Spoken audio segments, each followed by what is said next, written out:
When we look at the list of Pritzker Architecture Prize winners, it is clear that the field has been predominantly male, with women only making a small appearance. For instance, Zaha Hadid was the first woman to receive the prestigious award, but not until 2004. This highlights historically, men have dominated this profession. But has this changed in today's world? Are women gaining more recognition in architecture now? And so, what has driven this shift? In the early 1900s, gender roles were clearly defined, with women often focused on domestic and community tasks, such as gathering food, preparing meals, raising children, and managing the household. Informally, they were in agriculture, textile, healthcare, craft, and trade.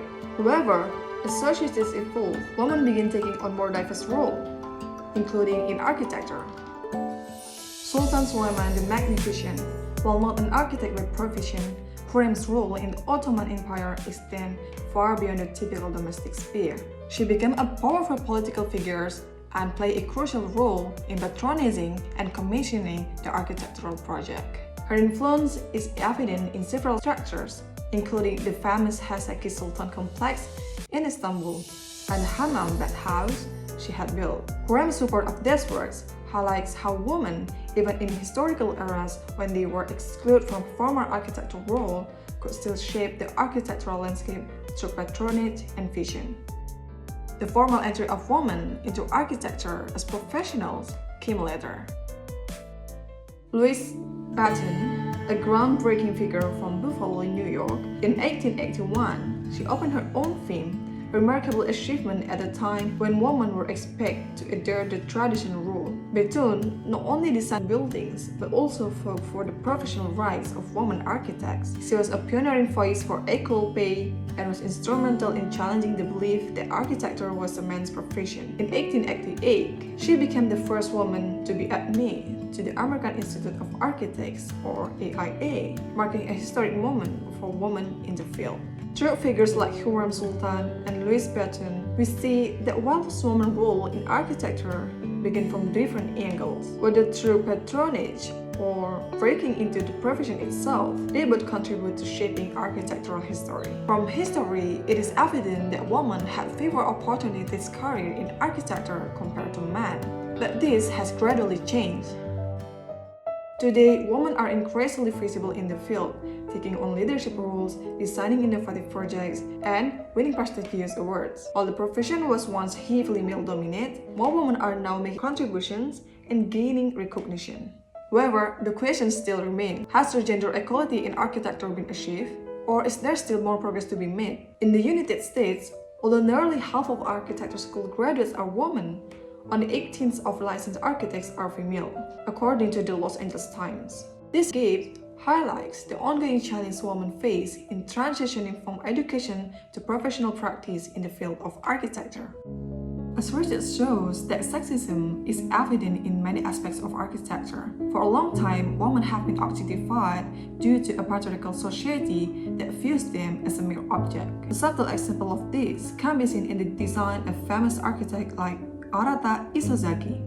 Isozaki, a Japanese architect, was particularly fascinated by the curve of women, especially Marilyn Monroe, and many of his designs were based on her body shape. One of his famous works inspired by the female form is the Museum of Contemporary Art in Los Angeles.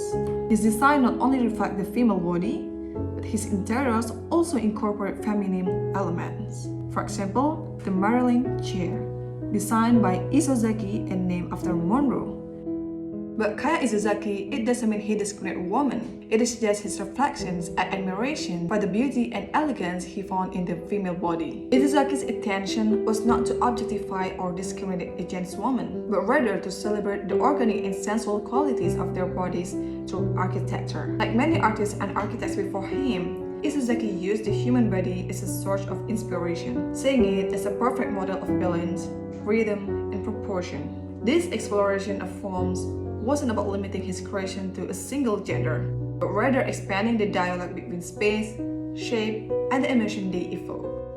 Statistics revealed by the latest AG Women in Architecture survey show worrying lack of professional respect. 2/3 of the 710 women respondents felt the building industry hadn't fully accepted the authority of the female architect, and almost half of the 216 male respondents agreed. Besides, almost 3/4, 72% of women report facing sexual discrimination, harassment, or victimization during their careers in architecture.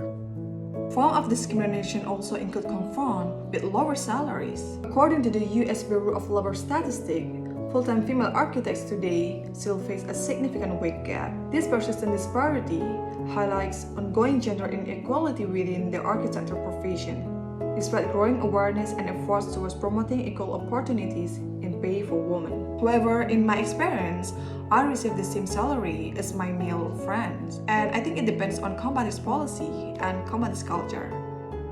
The second reason is workplace culture. The architecture field often requires long hours, frequent travel, and physically demanding work of construction sites. This condition were traditionally seen as incompatible with social expectation of women's role, particularly in balancing family life. However, nowadays, women are more confident and clear about their choice. They have various options, such as staying single, being married without children, marrying another architect, or pursuing other paths that allow them to focus on their career, unless they choose to leave the field entirely. This is why workplace culture depends on women's choice, allowing them to be adapted and to be accepted within the establishment culture. We can see some examples of women architects who has been success in this industry, are they married or not, or having a child or not. Zaha Hadid was never married and didn't have children, dedicating her life entirely to her career and leaving an indelible mark on architecture. Dennis Scott Brown didn't have children and worked alongside her husband, Robert Vandery. While facing gender bias in her career, yet she remains a towering figure in architecture and urban planning. Larry Oxman is married with a child, and she has successfully balanced family life with a cutting-edge career, blending architecture with technology and biology. This example highlights the different approach in balancing life in personal and professional in the architectural world. Each of these women has achieved extraordinary success, regardless of family circumstances. So again, it depends how women choose and dedication in this industry. Besides those factors, men and women each have a unique qualities that complement each other. For example, men may bring different strengths to architecture, while women bring skills and perspective that men may not naturally have. This diversity is crucial in shaping the field of architecture. In today's world, I also wonder the definition of an architect because it becomes increasingly diverse. The profession requires a wide range of skills, from technical expertise to creativity and problem solving.